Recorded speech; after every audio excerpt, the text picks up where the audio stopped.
একই দিনে একসাথেই বন্ধ হয়ে যাচ্ছে দুই চ্যানেলের দুইটি জনপ্রিয় ধারাবাহিক। তার মধ্যে একটি অসংখ্যবার বেঙ্গল টপার হয়েছে। আচমকাই বন্ধ হয়ে যাচ্ছে এই দুইটি জনপ্রিয় ধারাবাহিক। ইতিমধ্যেই সকলেই জেনেছি আগামী 28শে ফেব্রুয়ারি অন্তিম পর্ব সম্প্রচার হবে মালাবাদল ধারাবাহিকের। মাত্র 7 মাসেই যাত্রা শেষ হচ্ছে মালাবাদল ধারাবাহিকের।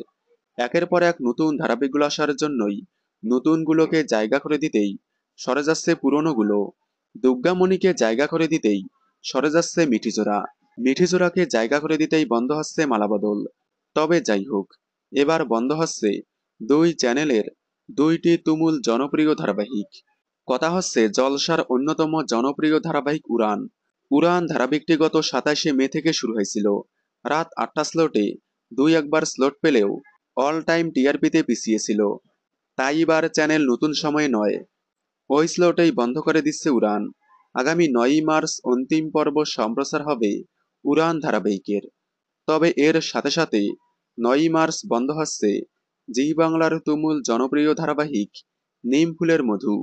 প্রথমে জানা গিয়েছিল নিম ফুলের মধু মার্চ মাসের মাঝামাঝি সময়ে বন্ধ হবে। তবে না, আগামী 9ই মার্চ অন্তিম পর্ব সম্প্রচার হবে নিম ফুলের মধু ধারাবাহিকের। তাহলে একই দিনে একসাথেই প্রায় বন্ধ হয়ে যাচ্ছে এক সময়ের দুই প্রতিপক্ষ, উড়ান এবং নিম ফুলের মধু।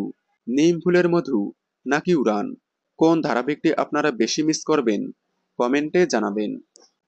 বাংলা বিনোদনের এই ধরনের সকল আপডেট সবার আগে পেতে চ্যানেলটি সাবস্ক্রাইব করে পাশে থাকা বেল আইকনটি বাজিয়ে দিন।